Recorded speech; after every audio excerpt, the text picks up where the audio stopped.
প্রিয় সাংবাদিক ভাইরা, আসসালামু আলাইকুম রহমতুল্লাহ। আমি অত্যন্ত দুঃখের সাথে জানাচ্ছি যে আমি এখন আহত অবস্থায় আছি। আপনারা দেখতে পাচ্ছেন, আমি গতকাল দুপুর 12টায় শ্রীপুর সদর হাসপাতাল থেকে রিলিজ নিয়ে বাসায় এসেছি। এর আগের রাত্রে প্রায় 12টার কাছাকাছি সময়, 11টার সময় আমি শ্রীপুর সদর হাসপাতালে ভর্তি হই। এর মূল বিষয় হচ্ছে সেদিন রাত্রে, সেটা হচ্ছে আজকে বৃহস্পতিবার, আজকে বুধবার, সোমবার রাত্রে রাত 9টা থেকে 9:30টার দিকে আমি আমার নিজস্ব ভবন, 5তলা ভবন, যার মধ্যে আমি যারা যারা কুরবানি ঈদে বাড়ি যাবে অথবা যাবে না, তারা কারা থাকবে, তাদেরকে দাওয়াত দেওয়া এবং তারা কুরবানি কারা দিবে না, সব বিষয়ে খোঁজখবর নেওয়ার জন্য আমার ভবনে উঠি। এবং আমার 5তলা ভবন, এই ভবনে আমি নিচতলা থেকে 5তলা পর্যন্ত সকল রুমে রুমে গিয়ে আমি তাদের খোঁজখবর নিয়েছি, তারা কারা বাড়ি যাবে কারা যাবে না। তো এটা নেওয়ার পরে আমি 5তলায় আমার একটা স্টাডি রুম আছে, যেখানে আমি পড়াশোনা করি, পাশাপাশি রেস্ট নেই।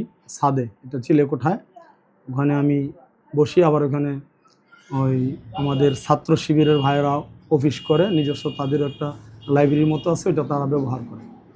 তো সেখানে আমি বসি, এই হচ্ছে অবস্থা। তো সেখান থেকে নামার সময় আমি হঠাৎ শুনতে পাই যে নিচে খুব চিল্লাপাল্লা হচ্ছে।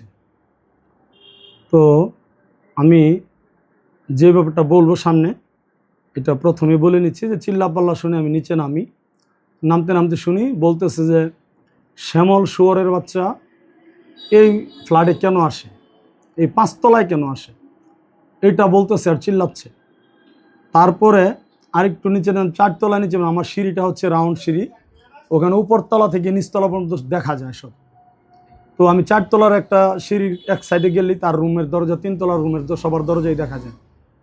তো সে অবস্থা দেখছি আমার রুমের দরজা, মানে তার বাসা ভাড়া মুস্তাহামিদা 3য় তলায় দক্ষিণ পাশের ফ্ল্যাটে থাকে, ডাবল ফ্ল্যাটে থাকে, ডাবল ইউনিটে। তো ওখানে সে দরজায় ধাক্কাচ্ছে এবং চিল্লাচ্ছে।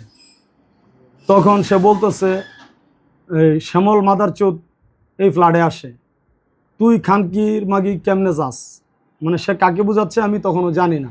সে দরজার বাইরে দাঁড়িয়ে এইসব চিল্লাচ্ছে।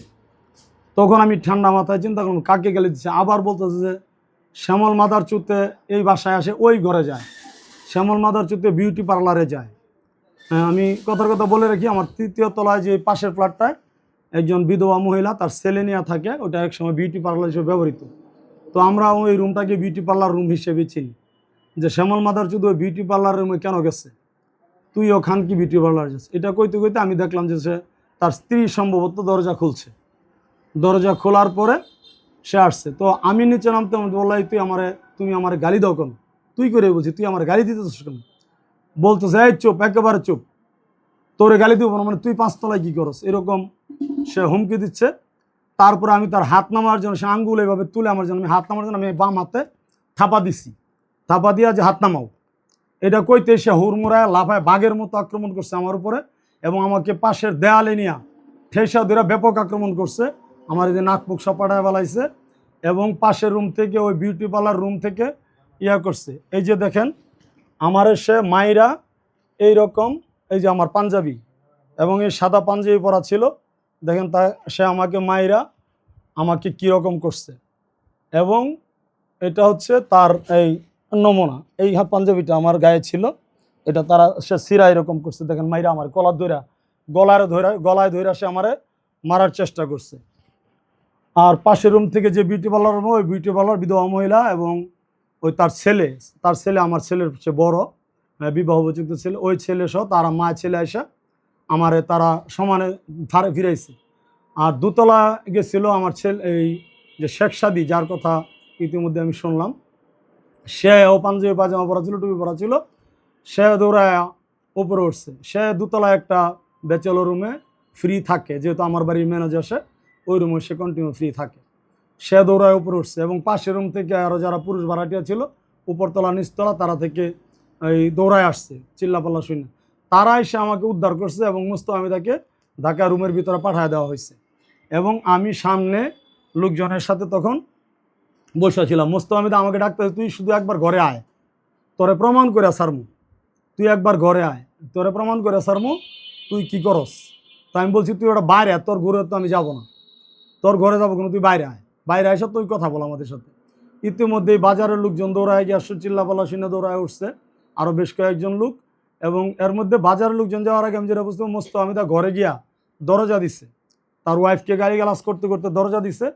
দেওয়ার পরে এই আমার এক ভাতিজা আছে যুবদল নেতা শারফুল ইসলাম, সে আমাকে ফোন করছে যে কাকা আপনি কই। আমি তো আমার ফ্ল্যাটে 3 তলায়, মোস্তফা আমার মারছে। পরে বলছে আপনি নিচে চলে যান। আমি কি নিচে যাবো কেন, আমার যে মারছে এটা তো তোরা দেখবে, কেন মারছে এনে আয়, আমার যদি কোনো অপরাধ থাকে, কোনো ধরনের ভুল ত্রুটি থাকে তাহলে তোরা দেখে যা।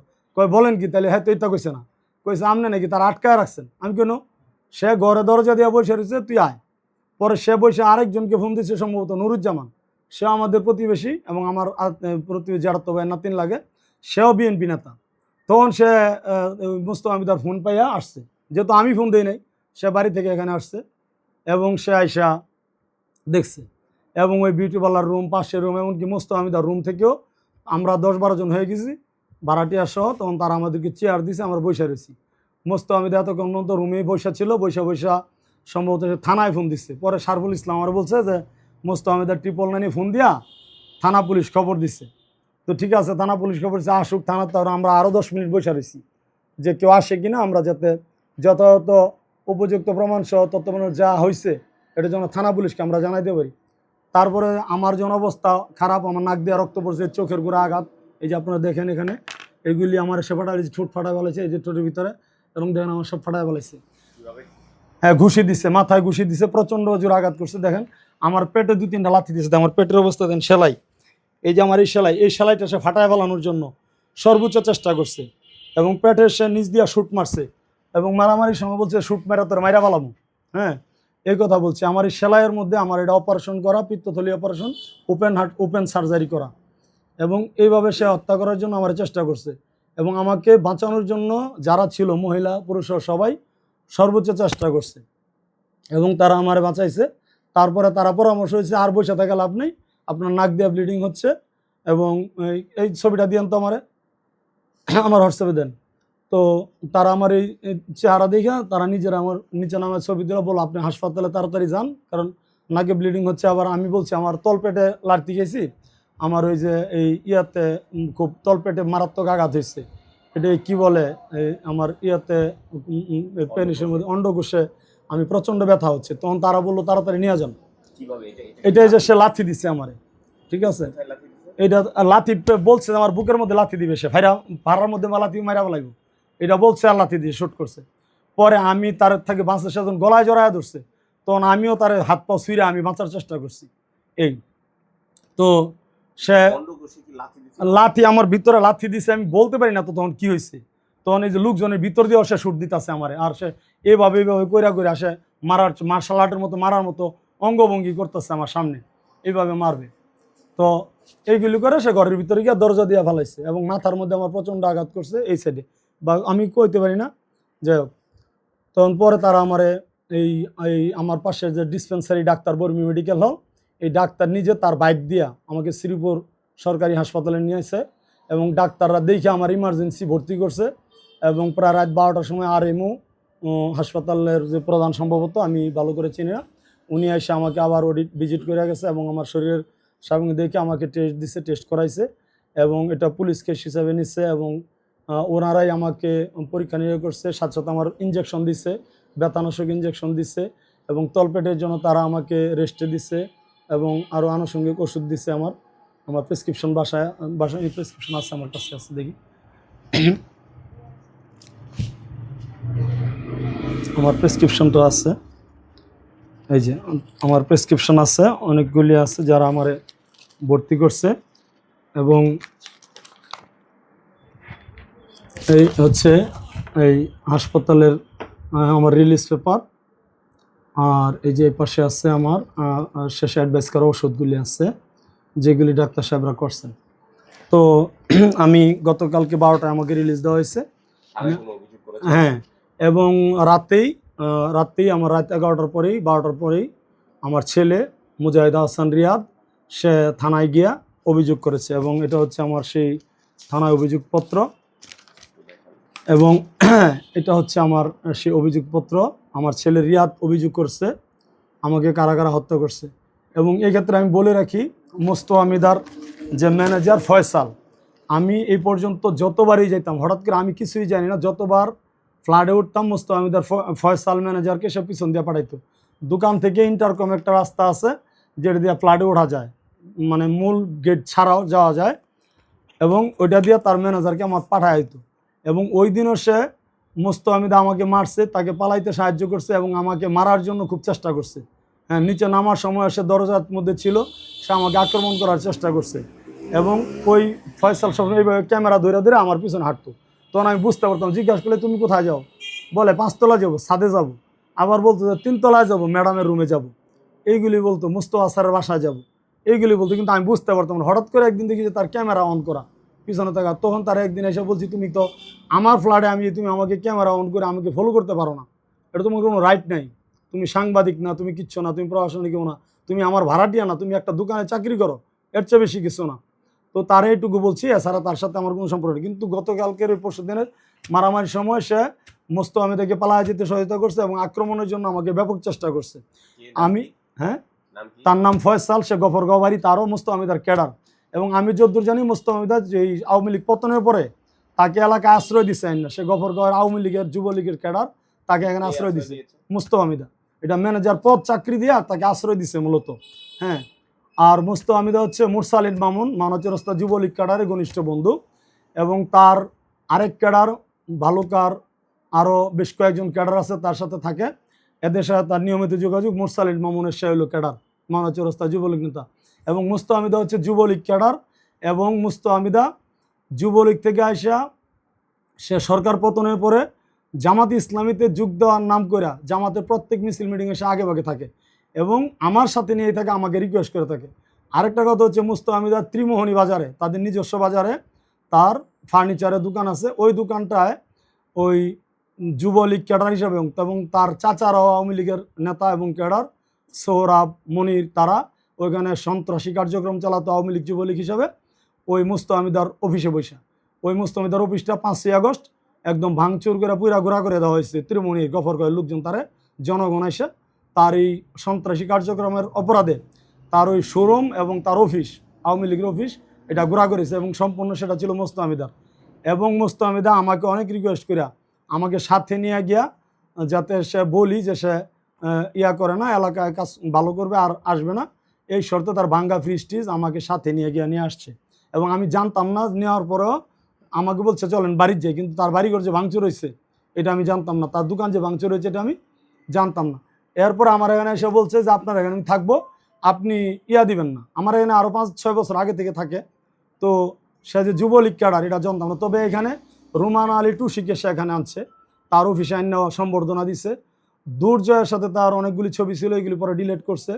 মুরসালিন মামুনের সাথে দুর্জয়ের বাসায় নিয়মিত যাওয়া আসা করতো এবং মুরসালিন মামুনকে নিয়ে এসে আসোয়াদের জুট ফ্যাক্টরি দখল করার জন্য সে একদম দাওলাঠি নিয়ে অনেক চেষ্টা করছে এবং তার ক্যাডার নিয়ে আসছিল। তাদের ছবি আমার কাছে আছে, যদি আপনারা কোনো সুযোগ দেন আমি এগুলি দেখাইতে পারি।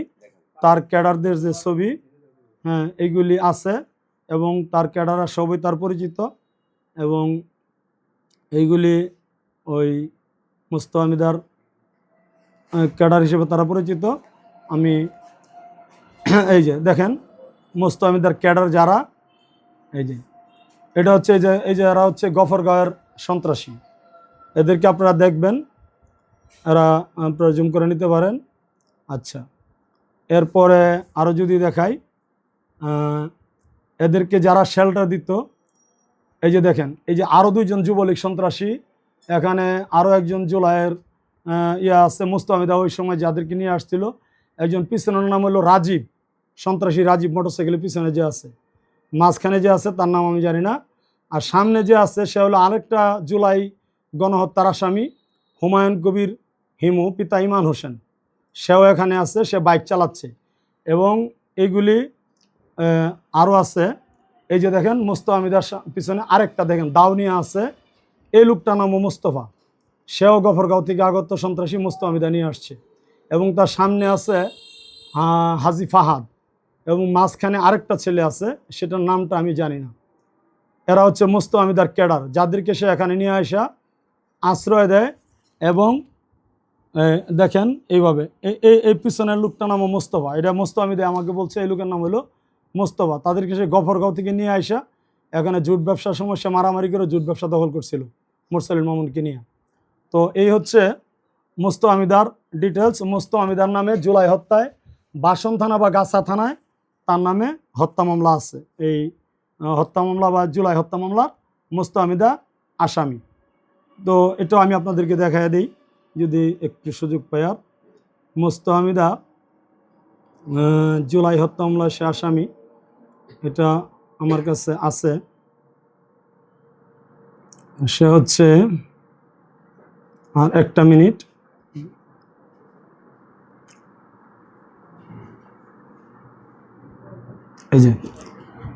এই যে জুলাই হত্যা মামলা, সে এটা কোন থানার আসামি শেয়ার ছিল, এই যে এটা হচ্ছে বিজ্ঞ মেট্রোপলিটন ম্যাজিস্ট্রেট হাসান আলী আদালত গাজীপুর। এই যে এই বিজ্ঞ ম্যাজিস্ট্রেট আদালত হাসান আলী গাজীপুরের এই যে এই মামলাটা সে আসামি। কত নম্বর আসামি? আচ্ছা, এই মামলাটায় আমি সে হচ্ছে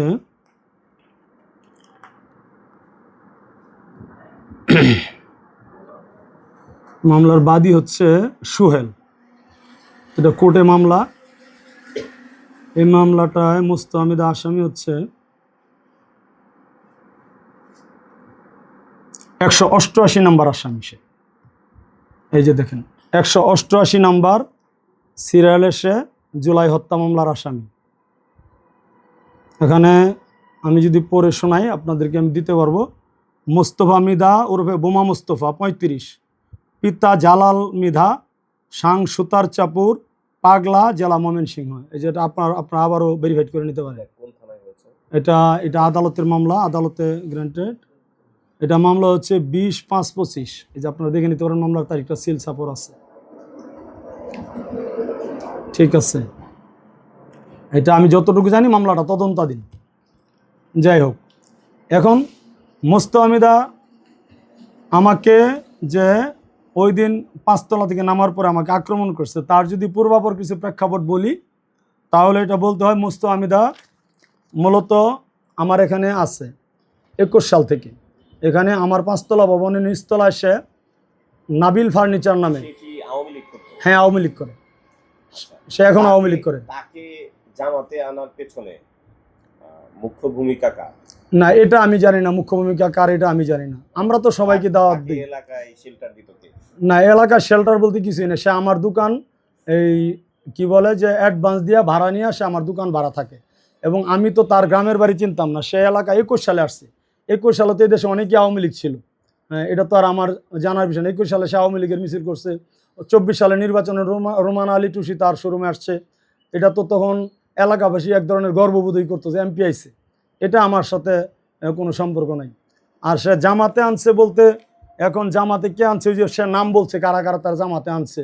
আবুল কালাম আজাদের নাম সে বলছে, আপনাদের সাংবাদিকদের সাথে সে বলছে কালাম, তারপরে এই আবুল হুসাইন, তার পৌর সেক্রেটারি, তাদের নাম বলছে। তারাই হয়তো তারে সামনে নিয়ে আসছে সম্ভবত আর কি। আমি যেহেতু সে আর আমার নাম বলে নাই, বা আমি যদিও এখানে আমার জামাত করি, আমি জামাতের অফিস আছে, এটা হচ্ছে। আর সে 21 সাল থেকেই আমার এবং এই যে আব্দুল বারেককারী নামে একজন, ওই যে আমার চাচা, এই দুইজনের ফ্ল্যাট ভাড়া নিয়ে সে দোকান চালায়। এবং 1 বছরের মাথায় বারেক চাচার দোকান সে অ্যাডভান্স ফেরত নিয়ে এবং দোকান ছেড়ে দেয়। তখন আমার অর্ধেক দোকান সে, আমার অংশটুকু সে ভাড়া নেয়। হ্যাঁ, তো এই দোকানটা সে ভাড়া দিচ্ছে। এবং এই দোকানে 22 সালের পর থেকে 4% করে ভাড়া বৃদ্ধি করার কথা। সে আমাকে কখনোই ভাড়া বৃদ্ধি করে দেয় নাই এবং এটা নিয়ে গড়িমসি করে ভাড়া দেয় না। আর গত 6 মাস যাবৎ সে আমাকে ভাড়া দিচ্ছে না। এটা আমি পরে হিসাব করে জানাতে পারবো কোন কোন মাস থেকে ভাড়াগুলি দেয় নাই। মূলত প্রায় আমি 90,000 টাকার মতো রানিং ইস্যুতে 15,000 টাকা ঘর ভাড়া দিই। আর সে হলো মুস্তাফিদা হচ্ছে গত আজকে থেকে প্রায় ধরেন 7-8 মাস আগে সে মানে তার পরিবার জানতে পারে যে সে একটা দ্বিতীয় বিয়ে করছে। আমি বাড়িওয়ালা হিসাবে তার পরিবার, তার স্ত্রী কান্নাকাটি করে আমার বাড়িওয়ালা এসে আমরা জানাইছি যে আঙ্কেল আমার স্বামী তো আরেকটা বিয়ে করছে, এই বকুলতলা থাকে, আপনি একটু খোঁজ করে খবর নিয়ে দেন। যেহেতু বকুলতলা আমার ওয়ার্ড, মানে আমি এই ওয়ার্ডে নির্বাচন করব এবং আগে নির্বাচন করছি, তো সেই হিসাবে এবং আমার ভাড়াটিয়ার যেহেতু একটা পারিবারিক ঝামেলা হয়েছে, সেই হিসাবে তাকে সহায়তা করার জন্য আমার প্রতিবেশী আরেকজন আছে, সে বিএনপি করে, যদিও সামাজিক ব্যক্তিত্ব, দলে এমন পদ পদবি নাই, সে আমিনুল হোসেন, আমিনুল ইসলাম চাচা, তারে নিয়ে আমরা বাইকে করে গিয়ে খোঁজখবর নিয়ে তার খুব খোঁজখবর পাই নাই। কিন্তু রাতের বেলা মুস্তমিদা এবং তার ওয়াইফ আমার এটাই নিছে যে সত্যি সত্যি সে বিয়ে করছে। তখন কান্নাকাটি করছে, তার ওয়াইফও কান্নাকাটি করছে, বলছে যে আঙ্কেল এটা একটা ব্যবস্থা করে দেন। তো মুস্তমিদা বলছে আঙ্কেল আপনিও ফয়সালা করে দেন, কাকা ফয়সালা করে দেন। আমি কি বলছি কী অবস্থা তার, যে বিয়ে করছেন? বলছে 7 মাসের বাচ্চা পেটে। আমি বলছি তাহলে তো এটা আমি কোনো ফয়সালা দিতে পারবো না, এটা তো আইনের ঊর্ধ্বে, আমি বাচ্চা পেটে মহিলা বিয়ে করছেন এটা তো আমি জানি না। যাই হোক, পরবর্তীতে বাজারে এটা প্রচার হয়েছে সে নাকি 3 মাসের বাচ্চা পেটে তাকে লোকজন ধরে বিয়ে পড়ায় দিছে। এটা আমি জানি না বিস্তারিত, আমি এই লোক মুখে শোনা কথা, এটা আমার কাছে ইমপ্রুভ কিছু নাই। তো এটা হচ্ছে বকুলতলা সে থাকে, এটা যাই হোক। এখন কথা হচ্ছে যে ওইটার পর থেকে মূলত সে আমাকে এক ধরনের ব্ল্যাকমেল করার চেষ্টা করছে, যাতে আমি তার এই বউকে বইলা বুঝাই দিই, যাতে এই বড় বউ মানে আমার বাসায় যে স্ত্রী থাকে তার এই মেয়েকে যেন বলি যে তুমি মাইনা নাও। কিন্তু এটা তো আমি বাড়িওয়ালা আসবো, এইসব দায়িত্ব আমার না। ব্ল্যাকমেলটা করছে সে হচ্ছে, সে যে আওয়ামী লীগ করে, বলছে যে এটা আমি কাউকে বলা যাবে না। সে যে মামলা খাইছে এটা কাউকে বলা যাবে না, পুলিশ আসলে বলা যাবে না, বললে আমার ক্ষতি হবে। এবং 24 সালে যখন এই দুর্জয় যখন ক্ষমতা হয়েছে তখনই সম্ভবত আমার জমিটা সে বায়না করছে এবং পরে দলিল করে নিচ্ছে। এবং তখন সে বলছিল যে আমি শাইল জমি কিনবো এবং আপনার শাইল জমি আমি পরে ভরাট করে নিব। আর দাবি হইলো যে আপনি পিছন থেকে জমিটা সস্তা, এই জমিটা আমার দেন, আর যদি ভবিষ্যৎ সামনে দিয়ে বিক্রি করেন রাস্তা সহ, তাইলে আমার সামনে দিয়া জমি দিবেন। তো সে 3.5 ঘন্টা জমি নিচ্ছে, 3.5 ঘন্টা জমি নিচ্ছে 35 লক্ষ টাকা দিয়া, এবং এই জমিটা সে নিচ্ছে 70 লাখ টাকা না, আমি বলতেছি না, শুধু তার দলিলটা আমি দেখাচ্ছি আপনাদেরকে। তার মুখের কথা তো আপনাদের কাছে গ্রান্টেড হইতে পারে, আমার কাছে তো দলিলের বাইরে আমি কোনো কথা বলতে পারবো না, আমি এটা বুঝিও না। ঠিক আছে, আমি আপনার দলিলটা দেখাচ্ছি। এই যে মুস্তামিদার দলিল, আপনারা জুম করে দিব। আচ্ছা, এইভাবে দেখেন, এটা দলিলের প্রথম পৃষ্ঠা।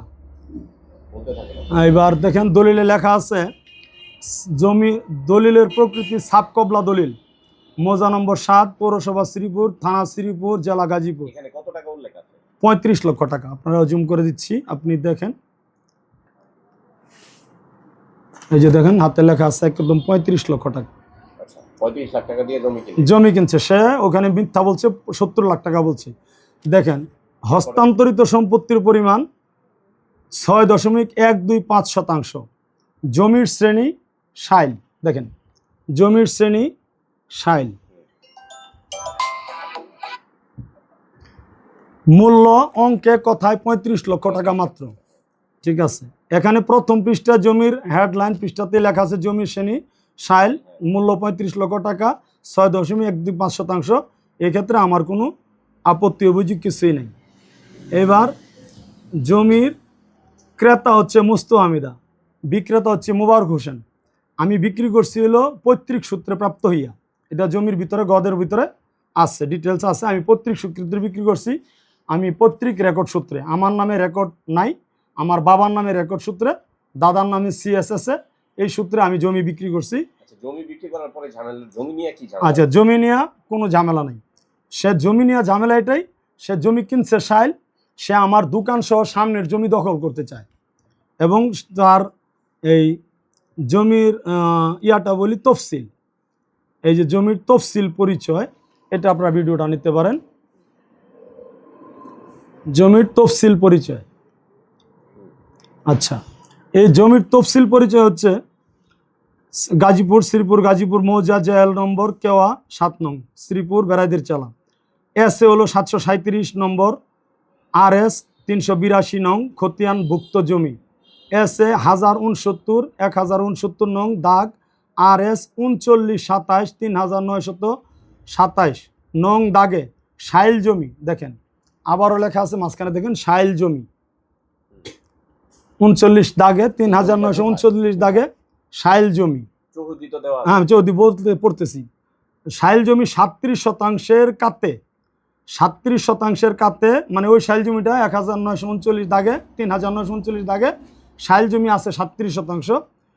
এর কাতে খারিজকৃত জমি 8%। দেখেন খারিজকৃত জমি 8%।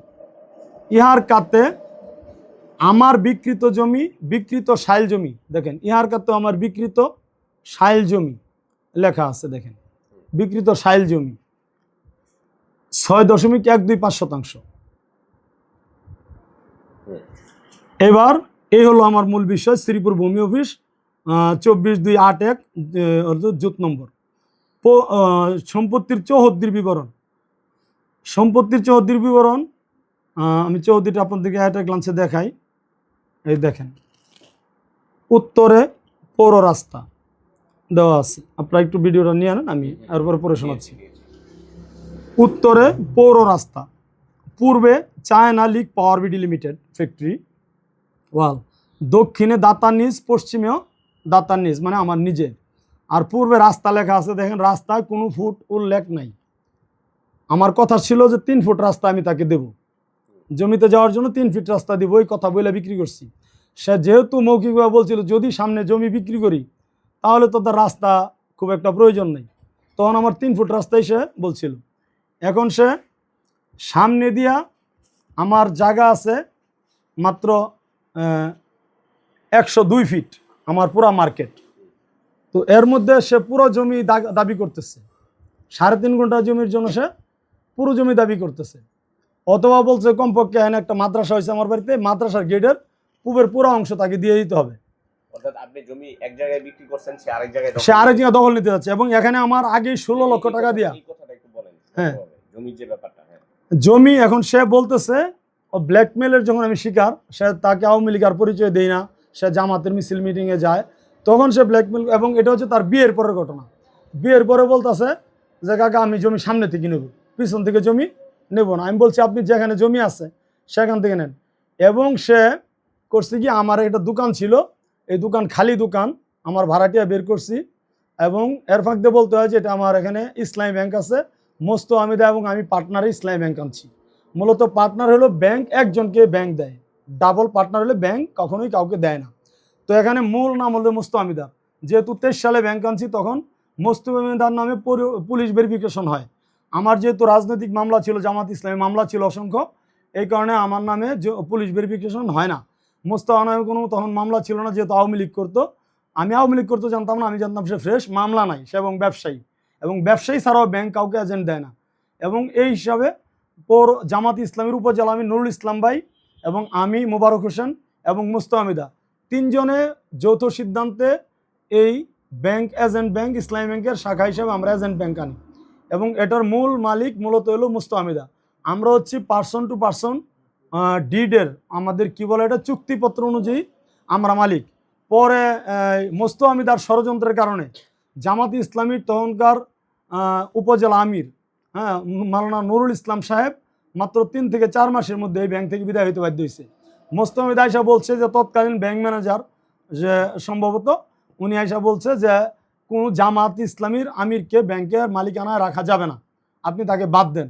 পরে মুস্তফা আমিদ আয়সা বলছে, আমাকে বলছে যে নুরুল ইসলাম ভাইকে রাখা যাবে না, সে জামাতের আমির, এটা ব্যাংক ম্যানেজার জানিয়ে ফেলাইছে, এই কারণে তাকে রাখা যাবে না। এরপরে নুরুল ইসলাম ভাই নিজের মান সম্মান নিয়ে থানা আমির হিসাবে চলে গেছে, কিন্তু আমি রয়ে গেছি।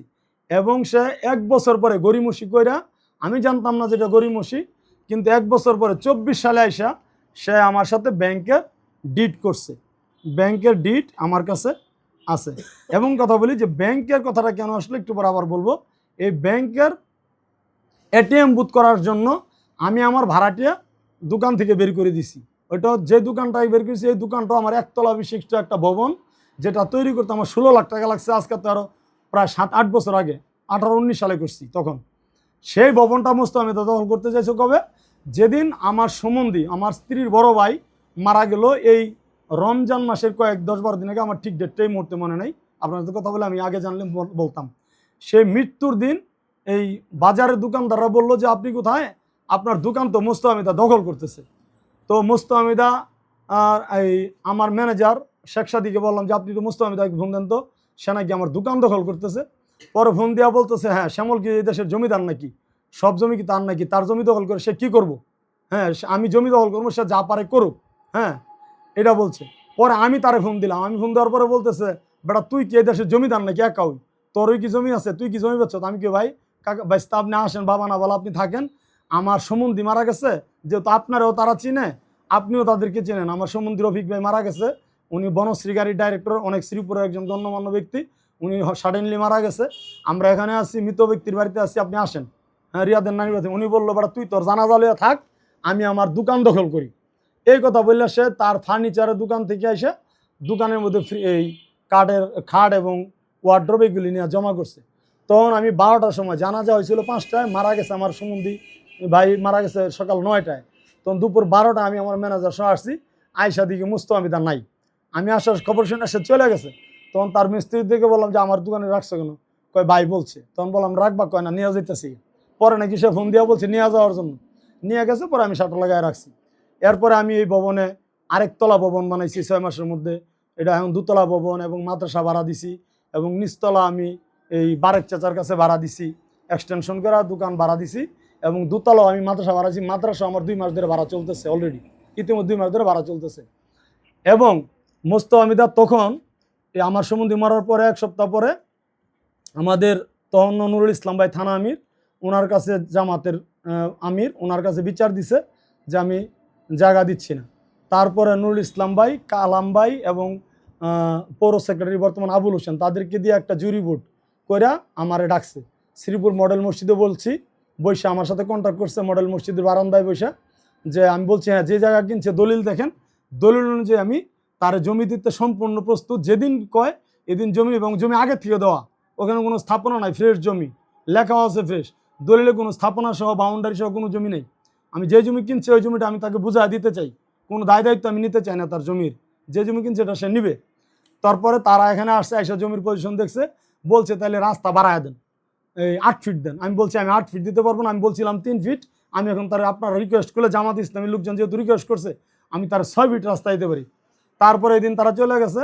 2 দিন পরে মোস্তফা তার ম্যানেজার জুয়েল এবং সেলিম নামে আরেকজন কাঠ ফার্নিচারের মিস্ত্রি, দুজনের আমি যে জায়গায় বসে করছি এখানে এসে তারা কথা বলছে যে আঙ্কেল যা হয়েছে হয়েছে, পিছনে জমি জায়গাটা আছে এটা আমরা নিব, আর আপনার লোকে যা ভুল বিয়াদবি হয়েছে এগুলি মাফ করে দেন, আপনি আমাদের 8 ফিট রাস্তাটা করে দেন। আমি বলছি আমি তো জামাত নেতৃবৃন্দের সাথে বলছি আমি 6 ফিট দিব, ঠিক আছে আপনারা যেহেতু বলছেন 8 ফিটই দেবো, তবে একটা দেওয়াল আমার জমির উপর দেওয়া যাবে গেছে, আরেকটা দেওয়াল আপনাদের জমির বাউন্ডারি, আর কি রাস্তার বাউন্ডারিটা আপনার জমির উপর দেওয়া যাবে, যার ফলে 7.5 ফিট জমিটা টিকবে। এবং সেই অনুযায়ী আজকে আপনার সাংবাদিক ভাইরা আছেন, সম্মানিত সাংবাদিক ভাইরা, আপনার জাতির বিবেক, আপনারা দেখবেন আমি তার জন্য একটা রাস্তা তৈরি করা, 8 ফিট প্রস্থ একটা রাস্তা তৈরি করা, আমার রানিং ভাড়া দেওয়া দোকানের ভিতর দিয়া, ঘরের ভিতর দিয়া রাস্তা বানায়, দেওয়াল তুললা, নিজের টাকা দিয়ে ইট কিনা, বালু কিনা, সিমেন্ট কিনা রাস্তা বানায় দিছি, এটা শেষ। কিন্তু সে এখনও ষড়যন্ত্র করছে, এবং এটা যখন সে বাধ্য হয়েছে বৈধ জমি নিতে, তারপরে সে বলতেছে যে আমি এই যৌথ ব্যবসা করব না ব্যাংকে। এবং এটা গ্লান্সে আপনাদেরকে আমি বলি, আমি এই ব্যাংকের প্রথম দিন থেকে হইলো ইনচার্জ হিসেবে দায়িত্বরত আছি, এবং তার স্ত্রী হইলো এই ব্যাংকের সহকারী ইনচার্জ হিসেবে দায়িত্বরত, এবং আমার সার্ভারের অ্যাকাউন্ট নাম্বার আছে, আমার পিসি ছিল আলাদা, এবং আমি 50% পার্টনার ব্যাংকের, এবং এই ডিটা আমার কাছে আছে, আমি আপনাদেরকে দেখাবো। তো এখন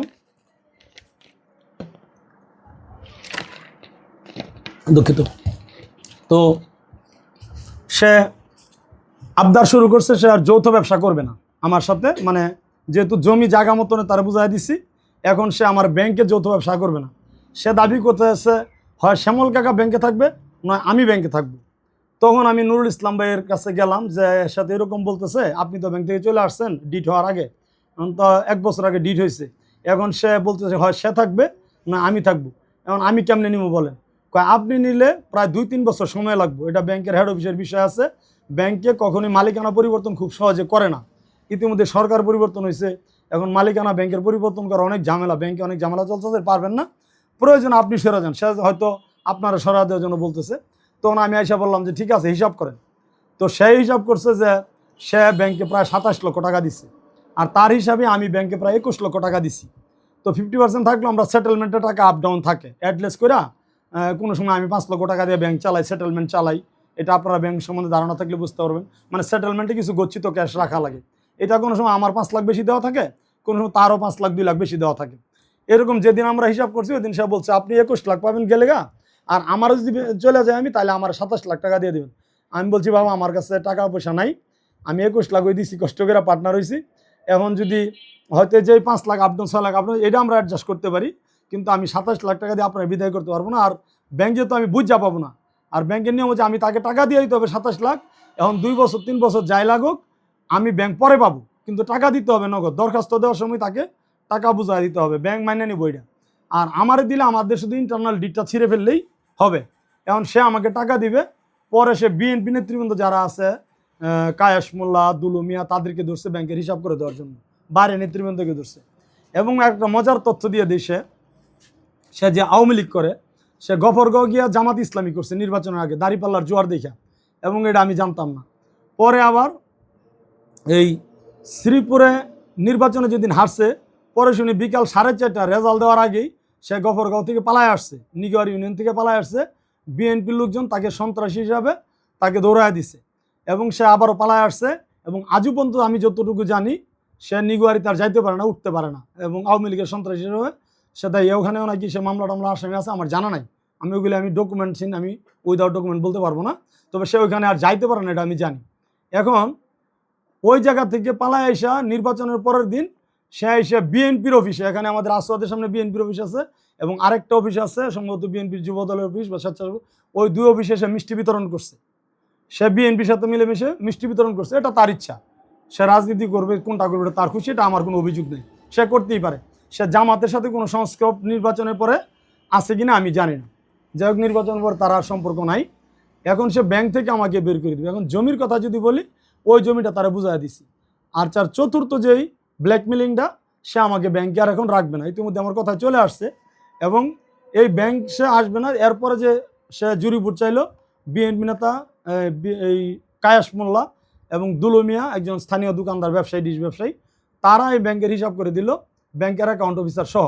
এবং এটা তার নিজস্ব ফার্নিচার, এই যে ফার্নিচারটার কথা আমাকে ভাগ দিয়ে বলতে, রূপামণি ফার্নিচার, ব্যাংকও আমার নামে, রূপামণি ফার্নিচারের নামে ট্রেড লাইসেন্স আমার মেয়ের নামে, এবং রূপামণি ফার্নিচার এটাতে আমার প্রায় 30 লক্ষ টাকার পার্টনারশিপ। এবং আমাদের এই গুড রিলেশনের কারণে আমরা যেহেতু 20-30 লাখ টাকা আমাদের কাছে কোনো বিষয় না। এবং আপনি আমার কাছে দলিল আছে, আমি জমিও তার কাছে 14,90,000 টাকা বাকিতে বিক্রি করছিলাম, এবং এই টাকাগুলি সে ধীরে ধীরে দিচ্ছে। এখনও প্রায় 2,90,000 টাকার মতো আমি তার কাছে জমি বাবদ পাই। যেহেতু ডকুমেন্টে আমার 35 লক্ষ টাকা নগদ আছে, সেহেতু আমি এটা আপনাদের কাছে দাবি করতেছি না। কিন্তু আমি পরবর্তী স্টেটমেন্টে দেখাবো যে তার ডায়েরি থেকে ছবি তোলা আছে আমার কাছে, যে তার কাছে এখনও আমি 14,90,000 টাকা পাই জমি বাবদ। এবং নুরুল ইসলাম ভাই, যিনি পার্টনারশিপ বলছি, সে 4 লাখ টাকা পায় এখনও। এই 2টা টাকা বাবদ এখনও মুস্তামিদার কাছে আমি 14,90,000 টাকা পাই। এখন এই টাকা সে দিতে গড়িমসি করে এবং সাইল জমি নিতে অস্বীকার করে। সে চালা জমি এবং ভবন সহ সে দখল করতে চায়, এই কথাগুলি ইতিমধ্যে বলছি। এবং আমার প্রায় 30 লাখ টাকার মতো নিচ্ছে। এবং এই টাকা নিয়ে রূপামণি ফার্নিচার করছে, এটা আমার আরেক ভাইয়ের মার্কেট, এটা আমরা 2 জনে মিল্লা করছি। আমার ভাই এই বিল্ডিং করে দেয় নাই, এটা আপনাদের পিছনে আছে, পরবর্তী দেখতে পারবেন। এই ভবনটা হচ্ছে আমি আর মুস্তামিদা 2 জনে যৌথভাবে তৈরি করছি। এটার মধ্যে প্রায় 14-15 লক্ষ টাকা গেছে। এবং এই সম্পূর্ণ দলিল তার কাছে আছে, ডকুমেন্ট সব তার কাছে। এটা যেহেতু আমাদের আলাদা কোনো ডিড ডকুমেন্টস নেই, আমাদের রূপামণি ফার্নিচারের ব্যবসায়ী 50-50, এবং এটার উপরে নির্ভরশীল করে আমরা আমানত হিসাবে যেহেতু ব্যাংকেরটা করা দরকার, তাই ব্যাংকের ডিড করা। এবং এটার সাথে যে ডিড আছে, এই ডিডটা হলো মুস্তামিদার কাছে আছে। এবং এটার যত যে টাকা দিছি সব ডকুমেন্টস হলো মুস্তামিদার কাছে। এবং এই রূপামণি ফার্নিচার আর তার স্ত্রীর ভাতিজা নাবিল ইলেকট্রনিক্স এবং আমার মেয়ে রূপামণি ফার্নিচার, এই যৌথ নামে ট্রেড লাইসেন্স করা, এবং রূপামণি ফার্নিচার নামে আলাদা ট্রেড লাইসেন্স করা, বিদ্যুতের ট্রান্সফরমার নামানো, বিদ্যুতের মিটার, এগুলি সব রূপামণি ফার্নিচারের নামে, মানে আমার মেয়ের নামে করা। এবং এটার 30 লক্ষ টাকার কাছে, হয়তো 29 বা 31 লাখ টাকা হবে, সামহাউজে 30 লাখ টাকা হবে, এটা আমি পার্টনারশিপ। এবং এটা সে এখন অস্বীকার করতেছে, এবং এইগুলি করতেছে শুধু সে দ্বিতীয় বিয়ে করার পর থেকে। এটা তার আমি জানি না, তার দ্বিতীয় স্ত্রীকে আমি চিনি না, তাকে কোনোদিন দেখিও নাই, জানিও না। তার প্রথম স্ত্রী যেহেতু আমার ভবনে থাকে, আমার সাথে পাশার টেবিলে অ্যাকাউন্ট অফিসার, মানে সহকারী ইনচার্জ হিসাবে জব করছে প্রায় 2.5 বছর, সেই হিসাবে তার স্ত্রীর সাথে আমার গুড রিলেশন, যোগাযোগ আছে। এবং এই রূপামণি ফার্নিচারের পার্টনারশিপ এখন সে অস্বীকার করতেছে এবং সমস্ত নথিপত্র সে লুকায় ফেলাইছে। আমি যখন চাচ্ছি যে রূপামণি ফার্নিচারের সেই টাকা পয়সার কি হবে, আপনি ঠিক আছে এক জমির ফয়সালা হইলো, ব্যাংকের ফয়সালা হইলো, এখন রূপামণি ফার্নিচারের কি হবে? এখন সে বাইদা ভাই আমি বিভিন্ন লোক মুখে শুনি যে আয়সা বলে তোমার তো রূপামণি ফার্নিচার দিবে না, এবং কিছুদিনের মধ্যেই সে রূপামণি ফার্নিচারের সাইনবোর্ড থেকে সে শুধু নাবিল ফার্নিচার রাইখা রূপামণি ইলেকট্রনিক্সের সমস্ত সাইনবোর্ড সে ছিঁড়ে ফেলছে, ব্যানার সে ছিঁড়ে ফেলে দিয়েছে। কিন্তু তাকে যদি আপনারা সাংবাদিক হিসেবে দয়া করে চান যে রূপামণি ফার্নিচারের বিদ্যুৎ বিলটা দেন, দেখবেন রূপামণি ফার্নিচার ট্রেড লাইসেন্সটা দেন, রূপামণি ফার্নিচার ভাউচার, চালান রসিদ, রিসিট বই সব Rupamoni furniture. I can challenge it, সব রূপামণি ফার্নিচার। সে আমার 29 থেকে 31 লাখ টাকা, আমি জানি না শেষে কত আপ ডাউন আছে, এই টাকাটা সে আমার কাছে নিছে এবং সকল দলিল দস্তাবেজ গোপন কইরা সে হচ্ছে এই এখন এটা আমার কাছ থেকে অস্বীকার করতেছে। হ্যাঁ, আর এই আমার ভাই হচ্ছে শিক্ষক মানুষ, এটার সাথে এখনও ওনারে আমরা জানি না, উনি একটু নার্ভাস টাইপের লোক, শিক্ষক মানুষ, হাই স্কুলে শিক্ষকতা করে উনি, ভাবিও শিক্ষকতা করে, ওনারা বিষয়গুলি জানবেন। আমি এখনও জানাই না যে আমরা দিই না, উনি জানে আমি পার্টনার আছি। তো এইটুকুই। এখন এলাকাবাসী সবাই জানে, আপনি আর বাজারের লোকজনদেরকে জিজ্ঞাসা করবেন, তারা সবাই জানে যে আমি রূপামণি ফার্নিচারের পার্টনার। এবং বাইদা ভাই মুস্তামিদার ভিডিও থেকে যে জিনিসটা আমি জানতে পারছি, আমার রুকনিয়াত কেন গেছে এটার জন্য যদি আমি বলি, এই মুস্তামিদা যখন আওয়ামী লীগ করতো 23 সালের শেষের দিকেও, সেইগুলি যে তার ষড়যন্ত্র ছিল এটা আমি বুঝতে পারিনি, যে ফিউচারে সে আমাকে ব্ল্যাকমেল করবে আমি এটা সে বুঝতে পারি নাই। এই কারণে সে কী করছে, আমার ওয়াইফকে দিয়া সাজেদা ফাউন্ডেশন থেকে 10 লক্ষ টাকার একটা ঋণ উঠাইছে। আমার ওয়াইফকে বলছে যে আন্টি আপনি বাড়িওয়ালা, আপনি যদি গ্যারান্টার না হন তাহলে আমাকে ঋণটা দেয় না। পরে আমার ওয়াইফে নিয়ে আসে গিয়া ওই সাজেদা ফাউন্ডেশন নামক একটা মাল্টিপারপাস থেকে 10 লক্ষ টাকা ঋণ নিছে এবং এটা ঋণের টাকাটা সম্পূর্ণ মুস্তামিদা পরিশোধ করছে। এবং শ্রীপুর পৌর জামাতের যে সেক্রেটারি আবুল হোসেন, সে একটা ধূর্ত প্রকৃতির লোক, সে কিন্তু এই মুস্তামিদার সাথে যুগসাজশে থাকে। এবং সেই আবুল হোসেনও একসময় আমার বাড়িতে ম্যানেজার ছিল, যখন মুস্তামিদার সাথে তার রিলেশন ছিল ভালো। এবং মুস্তামিদা এবং আবুল হোসেন মিলা আমার ঘর ভাড়া যেটা আবুল হোসেন উঠাইতো ম্যানেজার হিসাবে, এর 1,65,000 টাকা সে মেরে দিয়েছে এবং 6 মাসের হিসাব সে দেয় নাই। এটা আমি তৎকালীন জামাতের আমির অধ্যাপক মুজাম্মেল হক এবং পৌর জামাতের তৎকালীন রুকন বিভাগের দায়িত্বশীল আবুল হোসেন এবং তৎকালীন পৌর জামাতের আমির জাহাঙ্গীর কবির, তাদেরকে আমি জানাইছি। এবং আবুল হোসেনের চাকরি তখন আমি এখান থেকে আমার ম্যানেজারের পোস্ট থেকে তাকে চাকরি থেকে বিদায় করে দিছি। এবং সেই সূত্রে আবুল হোসেন এবং মুস্তামিদা, বর্তমান জামাতের পৌর সেক্রেটারি আবুল হোসেন এবং মুস্তামিদা তাদের শেল্টারে থাকে। আবুল কালাম আজাদ তার শেল্টারে থাইকা জামাত এবং বিএনপির বিরুদ্ধে সে গোপন ষড়যন্ত্র করে। এবং তখন আবুল হোসেনের মাধ্যমে জেলা আমির ডক্টর জাহাঙ্গীর আলমের কাছে তথ্য পাচার করে যে আব্দুল বারেককারীকে আমি ডাচ বাংলা সুদ দেই 25,000 টাকা।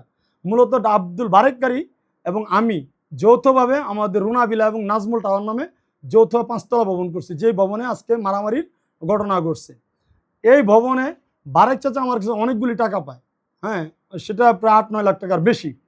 তো তখন হিসাবে প্রায় 20 লাখ টাকা ছিল, পরে এগুলি পরিশোধ হয়েছে। ওনাকে আমি প্রতি মাসে 25,000 করে টাকা পরিশোধ করি এবং এটার সাথে সুদের কোনো সম্পর্ক নাই, ওনার ব্যাংকের ঋণের সাথে কোনো সম্পর্ক নাই। কিন্তু আবুল হোসেন এবং মুস্তামিদা এটা জেলা আমির, গাজীপুরের জেলা জামাতের আমির ডক্টর জাহাঙ্গীর আলমের কাছে আবুল হোসেনের মাধ্যমে তথ্য পাচার করছে যে আমি সুদের সাথে জড়িত। এবং বারেককারীর সাথে আমি, বারেককারী পাশের নিজের বাড়িতে একটা 3তলা ভবন আছে, সেটাতে উনি 60 লক্ষ টাকা ঋণ নিছে ডাচ বাংলা ব্যাংক থেকে। এটা ওনার কাছে কন্ট্যাক্ট করলে আপনি পাবেন। এবং উনি আমারে বলছিল যে চাচা তুমি তো আমার 25,000 করে টাকা দেও কিস্তি, মানে আমার ঋণটা পরিশোধ করতেছো, আমার কিস্তির আগে টাকাটা দিও। আমি বলছি আপনি যেহেতু আমার ঘর ভাড়া আমারে দেন 12,000 টাকা, আর মাদ্রাসা থেকে আমি 16,000 টাকা পাই, এইখান থেকে এই 12,000 আপনি দেবেন 12,000 টাকা, আর মাদ্রাসা হুজুরের কাছ থেকে নেবেন 13,000 টাকা, নিয়ে আপনি টাকাটা আপনি যখন খুশি নিয়ে নেবেন, যেহেতু ভাড়া আপনি আমার দেন, এটা না দিয়ে আপনি নিয়ে নেবেন। এইভাবে আমি ওনাকে ঋণ পরিশোধ করতেছি। উনি ডাচ বাংলা টাকা দিবে না কোথায় দিবে এটা তো আমার জানার বিষয় না, আমি ওনার ব্যক্তিগত ঋণ পরিশোধ করছি। এবং উনি আমারে বলছে যে তুমি যদি টাকা না দিয়ে মরে যাও, তোমার ছেলে মেয়েদেরকে চাইমু, যদি তারা না দিতে পারে তাহলে তোমার মাফ করে দিমু, কবরের মধ্যে দাবি রাখবো না। এই কথা কিন্তু উনি আমার বলছে। এই শর্তে আমরা যৌথভাবে বিল্ডিং করছি। আলহামদুলিল্লাহ এই ভবনে আমাদের কোনো বিরোধ নাই, কোনো সম্পর্কের কোনো অবদান নেই, কিচ্ছু নাই, লেনদেনের কোনো ঘাটতি নেই। এ হচ্ছে আমাদের এই যে রুকনিয়াত নাই কেন বললো, তখন জেলা আমি ডক্টর জাহাঙ্গীর আলম আমাকে ব্যক্তিগতভাবে কন্টাক্টে ডাইকে নিয়ে বলছে যে আপনার আয়ের ব্যাপার কী অবস্থা, রূপামণি ফার্নিচার অবস্থা বলছি এটা 50% পার্টনারশিপ আমি আসি। বলছে যে আপনি সাজদা ফাউন্ডেশন থেকে টাকা নিচ্ছেন, এটা তো সুদ। আমি বলছি যে এটা তো আমার ওয়াইফ নিচ্ছে, এটা নিয়ে মুস্তফামিদারে দিছে, কিস্তিটা মুস্তফামিদা নিজে পরিশোধ করে এবং মুস্তফামিদা পরিশোধ করছে, এত এই পুরে আসতেছে। পরে বলছে না ঋণটা তো আপনার ভাবির নামে। আমি কি আমার ওয়াইফের নামে, তাহলে আর বারেককারীরা যে টাকাটা ডাচ বাংলা পরিশোধ করেন, আমি ডাচ বাংলা বাংলাদেশের কোনো শাখায় আমার কোনো ঋণ নাই, যেহেতু ডাচ বাংলা সুদী ব্যাংক, আমি ডাচ বাংলার সাথে যাই না, আমি জামাতের রুকন, আমি ডাচ বাংলার সাথে আমার কোনো রিলেশন নাই। আপনারা চ্যালেঞ্জের বাবদ নিতে পারেন, ডক্টর জাহাঙ্গীর আলমের সাথে কন্ট্যাক্ট করতে পারেন। জেলা আমির আমার শ্রদ্ধেয় জেলা আমির, উনি এখানে এমপি নির্বাচন করতে নমিনেটেড ছিলেন, ওনার সাথে কন্ট্যাক্ট করতে পারেন। কোনো ধরনের নারী গঠিত কোনো কারণ নিয়ে আমার রুকনিয়াত নিয়ে কেউ কোনো প্রশ্ন করে নাই। জামাত ইসলামীতে কোনো নারী গঠিত কারণে আমার সাথে কোনো প্রশ্ন নাই। আমাকে বাংলাদেশের কোনো নারী আমাকে ব্ল্যাকমেল করা, কোথাও কখনো টাকা দেয় নাই। মোস্তফা ডাহা মিথ্যা কথা বলেছে এবং আমার বিরুদ্ধে ব্লেম গেম করেছে, এবং সে যে আওয়ামী দূষর, আওয়ামী লীগের দলাল। আমি একজন জনপ্রিয় এবং মান সম্মান সম্পন্ন একজন ব্যক্তি। 7 নং ওয়ার্ডে আমার জনপ্রিয়তা এখন অনেক উপরে, আমি এখানে নির্বাচিত হওয়ার সম্ভাবনা প্রচুর। এবং শুধু দলীয় লোক নয়, আপামর জনগণ এবং এলাকার লোকজন, গণ্যমান্য ব্যক্তিবর্গ, স্থানীয় মুরব্বী একরাম, ওলামা বৃন্দ এবং আমার পরিবারের লোকজন সবাই নিশ্চিত যে আমি এবার কাউন্সিলর পাস করব। এবং আগে বর্তমান কোনো নতুন কাউন্সিলর নাই, আগে যে আওয়ামী লীগের কাউন্সিলর সেও পালিয়ে গেছে, এবং আমি 15 সালে জামাতের মনোনীত কাউন্সিলর প্রার্থী ছিলাম। এখনও জামাত ইসলামী আমাকে এখানে প্রার্থী করেছে, এবং জেলায় গত 1 মাস আগে জেলা আমির আমাকে ডেকেছেন, কন্ট্যাক্ট করেছেন, এবং ওনারা সিদ্ধান্ত দিয়েছেন এখানে অন্য কাউকে প্রার্থী করা হবে না।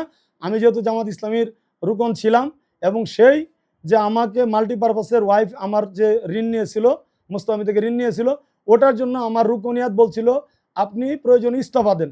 তখন আমি জেলা আমির বরাবর, যেহেতু এটা আমির জামাত বরাবর দরখাস্ত হয়, জেলা আমিরের হাতে, আমির জামাতের প্রতিনিধি যেহেতু জামাতের জেলা আমির, আমির জামাতের প্রতিনিধি জেলা আমির বরাবর ইনস্ট্যান্ট কন্ট্যাক্টে বসে যে আমি সুদের সাথে জড়িত থাকতে চাই না, আমার ওয়াইফে যেহেতু সুদের টাকা উঠায় দিছে, এটার জন্য আমি দায়ী, আল্লাহর কাছে ক্ষমাপ্রার্থী হব এবং আপনাদের কাছে তো ক্ষমাপ্রার্থী হব, এবং আল্লাহ যেন আমাকে এটা সুদ থেকে ফেরত আনে। এই কথা বলে আমি রুকনিয়াত থেকে ইস্তফা দিছি। যে আমি পারিবারিক এবং ব্যক্তিগত কারণে রুকনিয়াত থেকে ইস্তফা দিলাম। আপনারা চাইলে গাজীপুর জেলা জামাতের আমিরের কাছে অবশ্যই অফিসে থাকার কথা, অফিস কপি ওনার কাছে আছে, থাকারই কথা।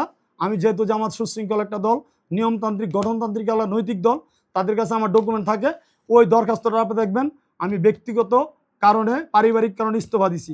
ওইখানে কোনো নারী গঠিত কারণে আমাকে বহিষ্কার করা হয় নাই, কোনো অর্থনৈতিক অন্য কোনো কেলেঙ্কারির কারণে আমাকে বহিষ্কার করা হয় নাই, অথবা অন্য কোনো নৈতিক স্থলনের কারণে আমাকে বহিষ্কার করা হয় নাই। যেটা বলছি সত্য বলছি। এবং জামাতের জেলা আমির ডক্টর জাহাঙ্গীর আলম এবং অধ্যাপক মুজাম্মল হক সাহেব, উনি আমার অনেক শ্রদ্ধেয় একজন ব্যক্তিত্ব, উনি আমার সাথে ছিলেন সেদিন, অধ্যাপক মুজাম্মল হক। সে সম্প্রতি ওই যে মারামারির ঘটনার পরে সে বলতেছে তার ওয়াইফের সাথে আপনার পরকীয়ার একটা অভিযোগ। একেবারে এটা মিথ্যা কথা, ব্যাপারটা একটু clear করুন। একেবারে এটা মিথ্যা কথা। 2.5 বছর আমরা পাশাপাশি টেবিলে জব করেছি, এছাড়া তার সাথে আর কোনো সম্পর্ক নাই। আর অন্য অন্য ভাড়াটিয়া মহিলা পুরুষদের সাথে যতটুকু সম্পর্ক আছে অতটুকু সম্পর্ক আছে। আর মুস্তফামিদার সাথে আমাদের একটা পারিবারিক সম্পর্কের মতো হয়ে গেছিলো। মানে সে যদি ঈদে বাড়ি যায়, যেমন আজকে ঈদের আগের দিন সে আমার ছেলে মেয়েদেরকে জামা কিনে দেয়, ঈদ বোনাস দেয়, সালামি দেয়, এবং সে যদি 1 প্যাকেট বিরিয়ানি তার ওয়াইফের জন্য কিনে, সে আমার বাচ্চাদের জন্য 2 প্যাকেট বিরিয়ানি কিনে, আমার ছোটো 2 বাচ্চার জন্য। বড় বাচ্চা তো বড় হয়ে গেছে, তার জন্য কিনে না, কিন্তু সে এই সম্পর্ক করে। আমরা এবং এই যে বারেককারী যে নিস্তলা ভবনে ছিল, আমরা প্রতি বছর ট্যুরে যাই। বারেককারীর পরিবার এবং আমার পরিবার আর মুস্তফামিদার পরিবার, আমরা 3 পরিবার একসাথে ট্যুরে কক্সবাজার গেছি, সেন্ট মার্টিন গেছি। পরবর্তী বছর বারেককারীর সাথে ওই দোকানে নাই, ওই দোকান ছাড়িয়ে দিয়েছে, তখন আমার সাথে রিলেশন। আমরা 2 পরিবার, তখন আমরা কক্সবাজার গেছি, সেন্ট মার্টিন গেছি। পরের বছর আমরা 24 সালে কুয়াকাটা গেছি, সুন্দরবন গেছি এবং বাগেরহাট সফর করছি। এবং এইগুলি আমাদের একই গাড়িতে, আমরা আমার ছেলে মেয়ে সবাই আমরা একই গাড়িতে ট্যুর করছি। এইগুলি আমাদের এক ধরনের পারিবারিক রিলেশনের মতো হয়েছে। মানে ঈদের সময় সে এই কোনো ভালো গিফট কিনলে আমার ছেলেদের জন্য গিফট কিনে, আমার বাচ্চার জন্মদিনে তার ওয়াইফ গিফট নিয়ে আমাদের বাসায় নিয়ে যায়। এবং সে যখন বিয়ে করছে, এই বছর সে যখন দ্বিতীয় বিয়ে করছে, দ্বিতীয় বিয়ে করার পরে মুস্তফামিদা, আমি যতটুকু জানি যে তার বউকে আর সে চিকিৎসা করায় না। ইতিমধ্যেই আমি জানছি, তখন ওই যখন বিয়ে করে তখনই আমি জানছি যে আরও 1 মাস আগে নাকি তার ওয়াইফও প্রেগনেন্ট হয়েছে। মানে আমার বাসা যেতে সেও প্রেগনেন্ট, এটা আমি জানছি, অন্তঃসত্ত্বা হয়েছে। তো সে বিয়ে করার পরে হয়তো 15-20 দিন পরে, মানে যেটা বিয়ে করে না, বিয়ের খবর জানার পরে সে এই পরিবারে আর কোনো দেখাশোনা করে না, সে এখান থেকে চলে গেছে। এবং আমার ওয়াইফ তার ওয়াইফকে নিয়ে ইবনে সিনা হাসপাতালে ডাক্তার দেখাইছে, মানে ওই মোস্তফা মিদার আন্টি আমার ওয়াইফ তাকে ডাক্তার দেখাইছে। এই পর্যন্ত আমাদের সম্পর্ক ভালো ছিল। এবং এখন সে একজন সম্ভবত 7-8 মাস বা 9 মাস এরকম অন্তঃসত্ত্বা তার স্ত্রী। আমি আর চেয়ে বেশি কিছু জানি না, এটা তো আর আরেকজনের মহিলার খবর, তো এত বেশি আমার জানার সুযোগ নেই। সে, আমি যতটুকু জানি, বিভিন্ন ধরনের ব্লেম গেম করার জন্য, এই যে রূপামণি ফার্নিচারে টাকা মেরে দেওয়ার জন্য, ব্যাংক থেকে বের করে দেওয়ার জন্য সব কিছু করছে। এবং ফাঁকে আবার বলি, পিছনে ছেড়ে আসছি ব্যাংকের পার্টনারশিপ থেকে শেষ পর্যন্ত আমার 21 লাখ টাকা পাই। আমি বলছিলাম 21 লাখ টাকা ওই বিএনপি নেতারাদের মাধ্যমে আমার ওই টাকাটা তারা ডিসবার্স করছে, যে ঠিক আছে এই টাকাটা এইভাবে আপনি পাবেন না, গত বছর যে লস হয়েছে এই লসগুলি আপনি পাবেন না, সেও তো লসই, 13 টাকা নয়, সব টাকা বাদ দিয়া এখন আপনি 8 লাখ টাকা পাবেন। এই 8 লাখ টাকা পাবেন বইলা বিএনপি নেতা সারফুল ইসলাম আমার ওই ভাতিজা লাগে, এবং সারফুলকে সেই নেতা মানছে, সে মাতবর মানছে, সে এটা ডিসবার্স করে দিয়েছে এবং তাকে অসংখ্য ধন্যবাদ। সে এটা ফয়সালা করেছে আলহামদুলিল্লাহ। এবং এই ফয়সালার পরে এখন এই ইয়ে করছে, ওই এইগুলি আমার সাথে এই মিউচুয়াল করে দিছে, যে ব্যাংকের যে আমার এই পার্টনার